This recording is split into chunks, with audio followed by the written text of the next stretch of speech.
Okay, today's topic is Sialadenitis, Sialolithiasis, Sialolithiasis, and Sialosis.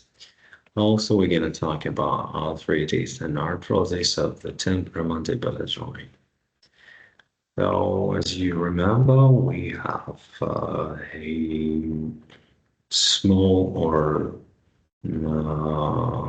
minor salivary glands, and we have salivary glands in pairs, right? So we have two submandibular salivary glands, we have two parotid salivary glands, and also we have two sublingual salivary glands, and also we have more than 600 minor salivary glands. So we know that those glands just produce about 10% of total salivary volume, and the remainder is made by roughly from 600 to 1,000 minor salivary glands. So they can be found in almost any parts of the mouth, except for the gingiva and anterior part of the hard palate, but present most commonly in the lips, buccal mucosa, palate, and tongue. Sublingual salivary glands. This is the smallest of the major salivary glands. The almond-shaped gland lies the almond-shaped gland lies just deep to the floor of the mouth mucosa between mandible and genioglossus muscle.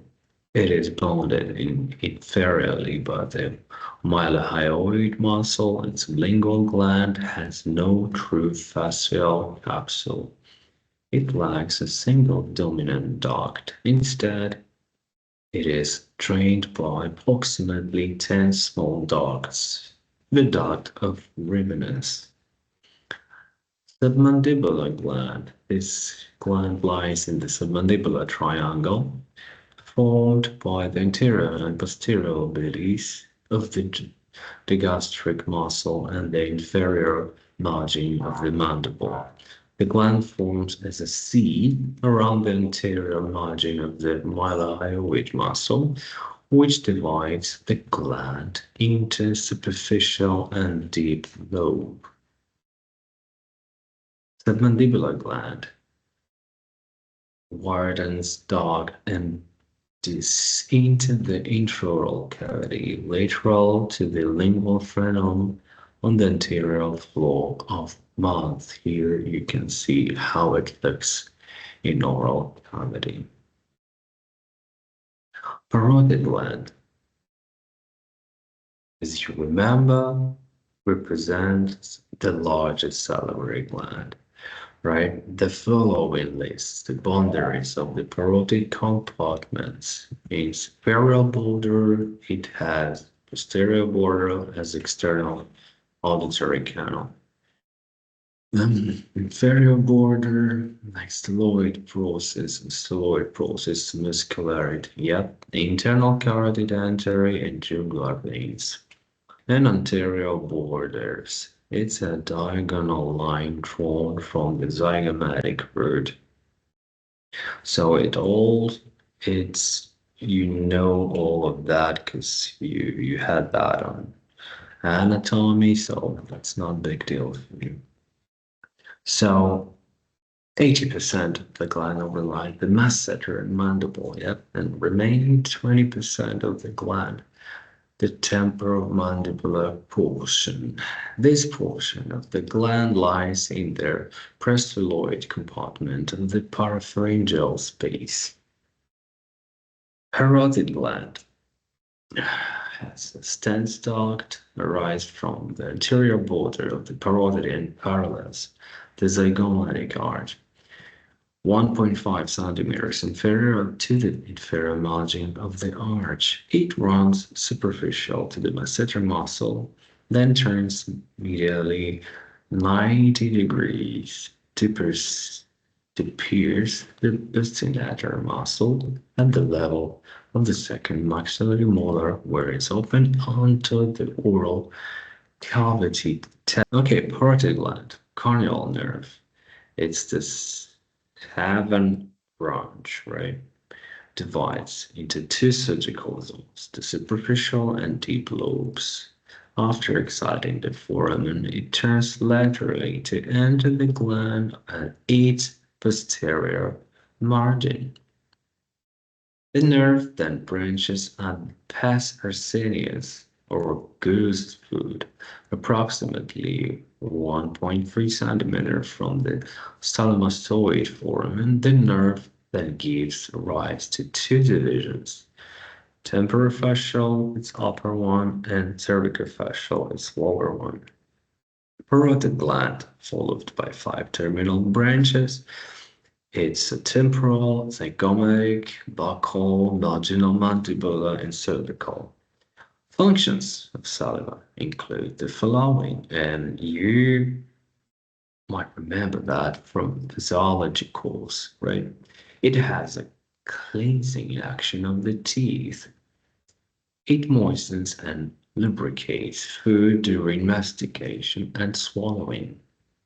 It dissolves certain molecules so that food can be tasted. It begins the chemical digestion of starch through the action of amylase, which breaks down polysaccharides into disaccharides. The saliva from the parotid glands is a rather thin, watery fluid, but the saliva from the sublingual and the submandibular glands contains mucus and is much thicker. Disorders of minor salivary glands could be extravasation cysts due to trauma. It could be as a result of monosodium glutamate and visible painful swelling, and some resolve spontaneously or require surgery. Because we remember that we have a lot of minor salivary glands, it means more than 600.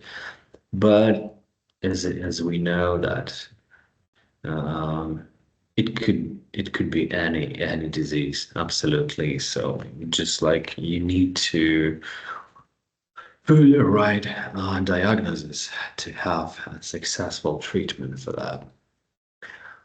So if we say about monosodium glutamate tumors, they are very rare, but 90% are malignant. So it's very uh, uh, dangerous, right? And common sites include upper lip, late, retromolar regions, and rare could be sites, a nose or pharynx. Painting tumors present as painless. They're slow growing, they're swelling, overlying ulceration, but it is rare. I mean, means ulceration is rare. And malignant tumors have firmer consistency and have ulceration and late stage, sorry. Benign tumors of palate, we still in minor salivary glands. So benign tumors of palate, they're less than 1 centimeter in size, removed by excisional biopsy. When size larger than 1 centimeter, prior incisional biopsy is done.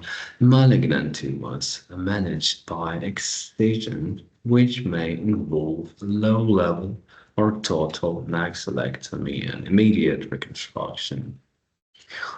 Problems with sublingual salivary glands is very rare, right? And minor mucose retention cyst could be, and it could be plunging granula, is a retention cyst that tunnels deep. Nearly all tumors are malignant. About plunging granules, it's rare, right? It's rare from the retention cyst. May arise from submandibular sublingual salivary gland and mucous colics around gland and penetrates mylohyoid muscle to enter neck. And soft painless fluctuant dumbbell-shaped swelling. And of course, we have surgical excision via neck as a as a treatment. As a treatment means treatment. Okay. As disorders of sublingual salivary glands, we contain the tumors of the sublingual salivary glands are very rare, but 90% are malignant, and wide excision and simultaneous neck dissection is the way of surgical treatment for that. Disorders of submandibular salivary gland could be acute sialadenitis, and we divide it on viral and bacterial. So viral, one of the biggest problem is mumps, right? And bacterial, secondary to infection, they're more common, secondary to obstruction and poor capacity to recover, and despite control with antibiotics, chronicity follows and requires surgical excision. Chronic sialadenitis commonly due to obstruction following stone formation. Yep. 80% salivary stones occur in CMCG, means submandibular salivary gland, and high mucous content it has, that gland. And acute painful swelling rapidly reciprocated by eating and resolves within 1 to 2 hours. Enlarge by manually palpating submandibular gland and marsupialization or excision. That is for surgical treatment. It's the two ways of surgical treatment, right? Tumors of submandibular salivary glands uncommon, slow-growing, and painless. Only half of them are benign, and even malignant tumors can be slow-growing. Pain is not a reliable feature. And also we could have as investigations here, it could be computer tomography, MRI, and fine needle aspiration cytology, and an open biopsy. Also, you can use it, why not?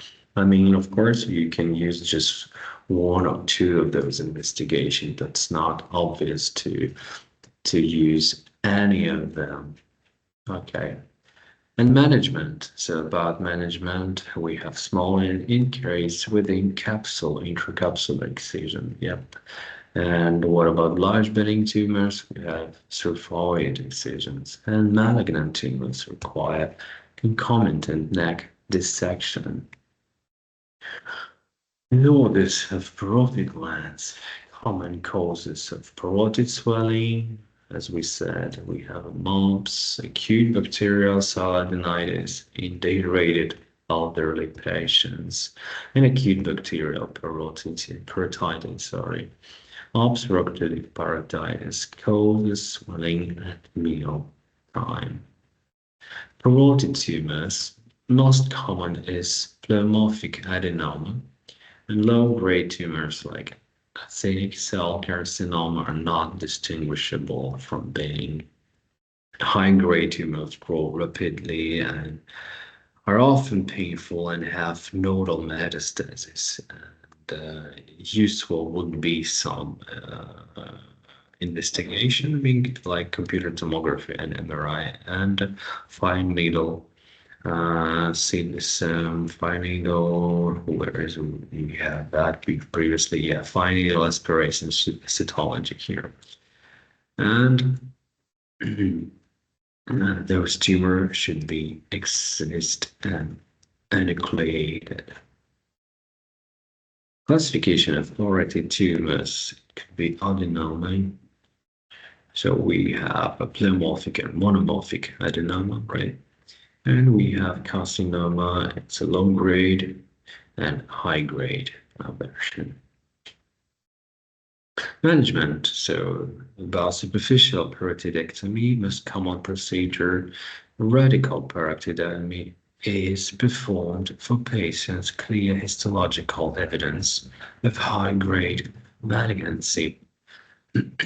More likely, we could have, not we, our patient could have sialadenosis due to diabetes, alcoholism, endocrine disorders, and pregnancy, and bulimia, and etc., etc. Sjogren's syndrome, it's very interesting, yep, because it's autoimmune condition causing progressive degeneration of salivary and lacrimal glands. The oral aspects of primary Sjogren's syndrome consist of mucosal atrophy, salivary gland enlargement approximately 30%. The oral manifestation may include xerostomia with or without salivary gland enlargement, candidiasis and dental caries, and taste dysfunction. Investigation that we could use here could be sialometry, sialography, scintigraphy.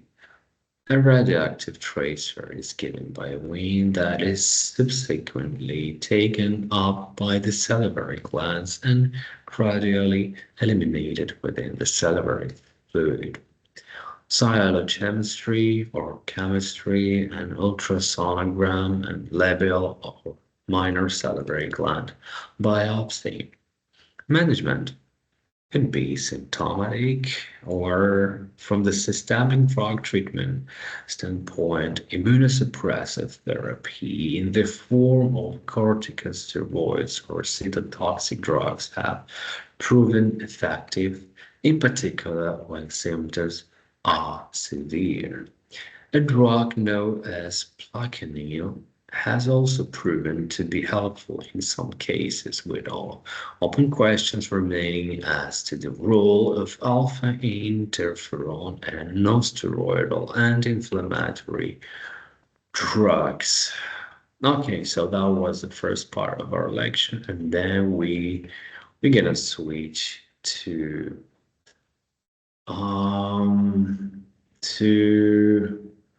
some questions about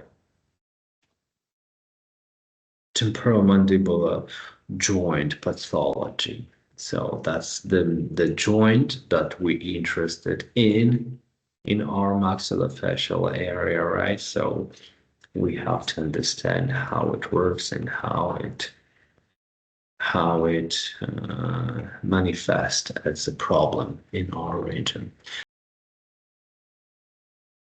So the structure of the temporomandibular joint, we know that we have a few ligaments, right? So here you can see lateral ligament and base-mandibular ligament and all-mandibular ligament and others. So it's just the anatomy that you already know here, right? So, but main is lateral ligament and sphenomandibular ligament. That means that it's like connected with our temporomandibular joint, but we have two others ligament that is have some connection with mandible, but not with joint. It's hyaloid process. It's sphenomandibular ligament and stylomandibular ligament. It's very important to understand the movements of the lower jaw. Diagnostic of tissue diseases. Of course, we should collect some anamnesis, right? First, it's for symptoms at the moment. It could be pain, it could be stiffness and tension in the muscles, muscles and joints, and impaired mobility of joints. It could be sensitivity or pain, the teeth, the intensity of pain reactions, the onset and duration of symptoms. Of course, we should see the previous symptoms and previous dental history should be discovered, right? And data on grinding, on squeezing the teeth. Classification. So articular problems we could distinguish from disc offset and disc compression and combination of displacement and compression. So disc offset could be with the restoration of position and without restoration of that position. And disc compression could be the problem of the ligamentous apparatus of the joint and muscular problems. And of course, combination. Etiology of disc displacement. It could be injury of the joint leading to a sharp displacement of the joint head back. Loss of incisif path. Prosthetic without the principle of freedom eccentric.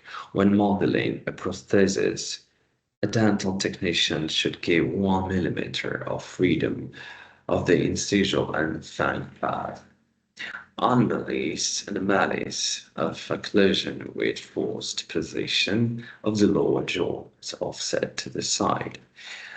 There's two types of displacements as we noticed before. It's with and without the restoration of position.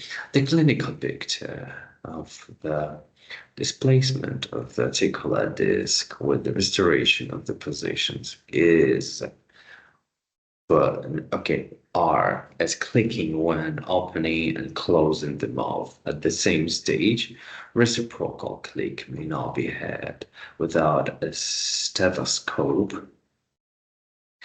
Shift the lower jaw to the sore side after clicking. The lower jaw is centered. Pain syndrome is not characteristic. A limitation of the volume of movements is not observed. Deformation of the disc in 31% of cases.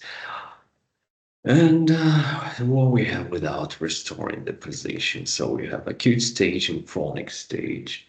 Acute stage is severe pain with lower jaw movement, noticeable restriction of mouth opening, and there are no noises in the joint, but they can be in the anamnesis. Straight line of deflection of the mandible to the sole side, limiting the movements of the lower jaw in a healthy way. So, about chronic stage, there's no nose, but there can be anamnesis, easy restriction of opening the mouth with a shift of the lower jaw to the sore side, limiting the movements of the lower jaw in a healthy way, and deformation of the disc in 77% of cases. Treatment. So we have pain relief. So it's non-steroid anti-inflammatory drugs. Sorry, it could be diclofenac, ibuprofen, it could be nimesulide. A slice-shaped bandage, right? And if for 2 weeks bandage did not help, it could be two reasons. It could be clicking away from collision and shifting the disc without restoring the position, and then surgical plastic surgery of ligaments or removal of the disc are necessary. Classification of temporomandibular joint diseases in children and adolescents. Primary bone injuries and joint diseases. Then we have congenital pathology of the temporomandibular joint, right? Then we have inflammatory diseases of the articular ends of bones, and their outcomes could be osteoarthritis, secondary deforming osteoarthritis, bone ankylosis, neoarthrosis. Second has functional distension diseases of the temporomandibular joint and their outcomes. So we talk about youthful dysfunction of the temporomandibular joint, habitual dislocation, and painful dysfunction syndrome. Inflammatory and inflammatory degenerative primary cartilaginous diseases of the temporomandibular joint developed as a consequence of joint dysfunction. Arthritis could be acute or chronic and deforming juvenile arthrosis. So, dysfunction of the temporomandibular joint is a violation of joint mobility in the form of restriction or increased motion, lateral displacement, clicking the joint, pain in the muscles and nerves of the face. If the dysfunction continues for a long time, the articular cartilage prematurely wears out, and in that cases, we often see arthrosis or arthritis. Often this disorder is considered a trigeminal neuralgia and treated for a long time and ineffectively. Osteoarthritis of the temporomandibular joint develops usually as a result of prolonged dysfunction, trauma, or inflammation. The articular disc cartilage becomes thinned and tearing, hence the pain and limitation of mobility in the joint. The diagnosis is not difficult to establish during examination and X-ray photographs. Oh, X-ray photograph. Okay, let it be. A full-scale treatment, as a rule, helps to relieve pain and improve mobility. Inflammation of the temporomandibular joint, we call that arthritis, as you understand, right, occurs with arthrosis after trauma and with such serious rheumatic diseases as rheumatoid arthritis, Bacterial disease, particular psoriasis, and reactive arthritis, and systemic lupus erythematosus. For proper treatment, it is necessary to find the cause of inflammation accurately, and we do this with the help of modern laboratory studies. Immobilization or contracture of the temporomandibular joint due to injury or inflammation. Trismus is a spasm for the muscles of the jaws with difficulty opening the mouth. This is a consequence of pain in the area of the teeth and in temporomandibular joint against the background of the depleted state of the nervous system. Etiology of primary bone inflammation diseases of the temporomandibular joint, hematogenous osteomyelitis of the condylar process of the lower jaw, birth trauma of the temporomandibular joint, intra and extra-articular fractures of the condylar process of the lower jaw, could be acute traumatic arthritis of the temporomandibular joint, and odontogenic osteomyelitis of the lower jaw with transition to condylar process, acute purulent otitis media, and osteomyelitis of the temporal bone or autogenous mastoiditis. So articular symptoms. Okay, we have a few, right? Could be crunch, could be clicks, could be pain while moving the jaw. And with a slow wide opening of the mouth, the jaw performs C or S-shaped movements. Failure to open your mouth smoothly, and swelling and pain in the joint region between the cheek and the auricle, and insufficient of a symmetrical opening of the mouth, and noise in the ear, and increased wear of the teeth. Muscle symptoms. Pain points in the muscles of the face. They often take for pain of the trigeminal nerves. Fatigue when chewing,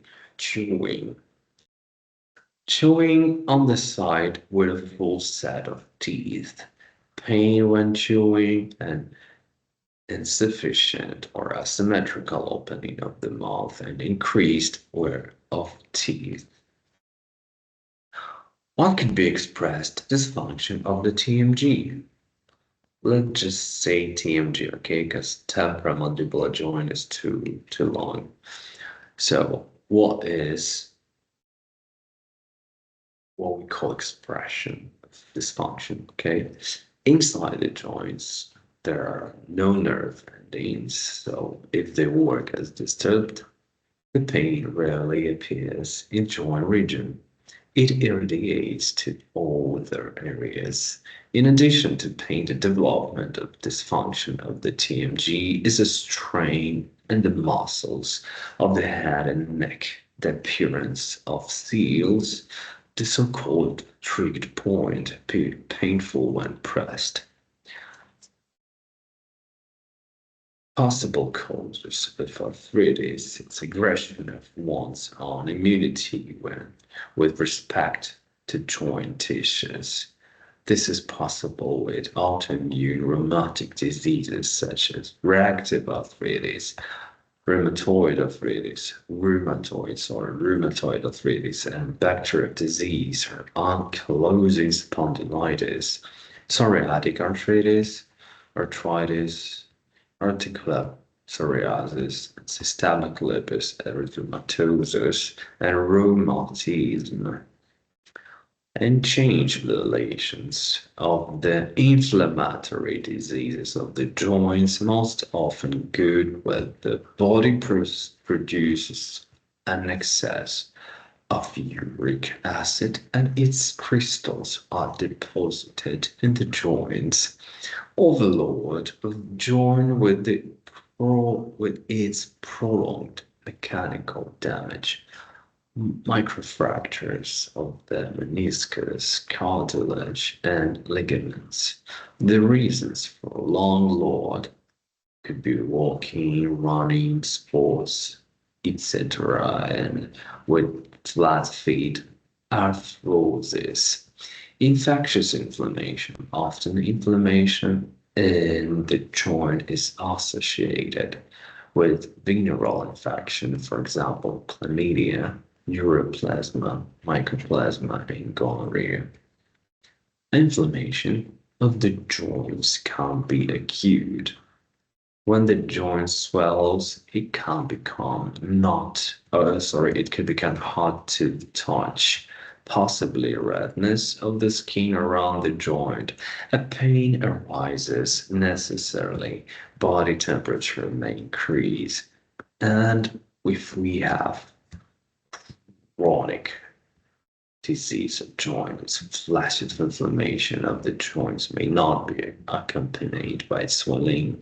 It is rare to see redness of the skin. An important symptom of inflammation is the combination of pain and stiffness, especially after a long stay of the joint in mobility, for example, in the morning after a night's sleep or after a long sitting.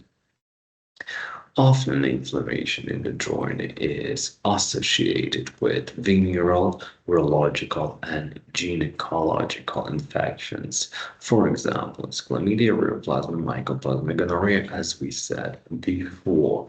Osteoarthritis, inflammation of the joint, which developed as a result of damage or inflammation of the articular ends of bones and the spread of the inflammatory focus to the elements of the joint.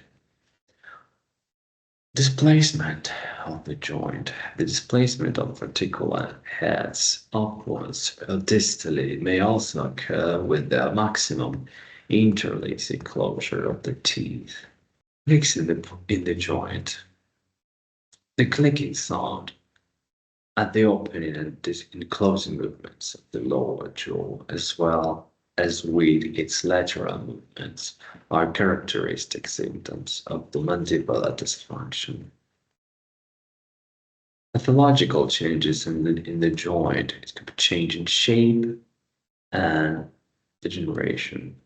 Osteoarthritis of the joint leads to flattening, erasure, and erosion of the joint, perforation of the disc, as well as severe and erosion of the articular surfaces of the temporal bone, prolonged existence of occlusal disharmony, displacement of joints, and non-functional loads can lead to injury of joint tissues, changes in their shape or development of arthrosis. The crepitation. Crepitation is a crunchy sound that sometimes appears in the joint with the opening, closing, and eccentric movements of the lower jaw. Their sounds testifying to intra-articular pathology. This dislocation or subluxation of joints. Dislocation or subluxation of occur if the opening of the lower jaw is too strong, for example, during yawning. Chronic arthritis on the background of habitual dislocation. Clinical symptoms. Dull pain in joint area, a symptom of crunch, dysfunction of chewing muscles. It could be pain and stiffness, and painful dysfunction syndrome. When we do X-ray, we have increasing narrowing of joint space, thinning and destruction of the subchondral bone closure plate, and focuses of destruction in the subchondral bone of the head. Primary bone injuries and diseases of TMG, the congenital pathology of the TMG is one of the symptoms of congenital syndromes, Robin symptoms, Franchetti, and etc., accompanied by violation of the groin of the lower jaw. There is underdevelopment of the head, of condylar process, mandibular fossa of the temporal bone, and articular tubercle. Clinical symptoms is revealed at the birth of a child, underdevelopment of longitudinal dimensions of the lower jaw on this side of developmental defect, movements are free, concomitant malformations of the mouth, lip, ear, and neck. And for X-ray, we see a wide articular cleft up to the complete absence of articulation of the surfaces and hypoplasia of condylar process and articular typical and fossa of the temporal bone. Ankylosis of TMG. There are two forms of ankylosis of TMG, it's the bone and fibrous. However, it can be two stages of the same pathological process, very often secondary. Deforming osteoarthritis precedes bone ankylosis. The clinical picture of bone ankylosis of TMG resembles the clinic of secondary deforming osteoarthritis. However, with bone ankylosis, the lower jaw is immovable and the patient cannot open his mouth at all.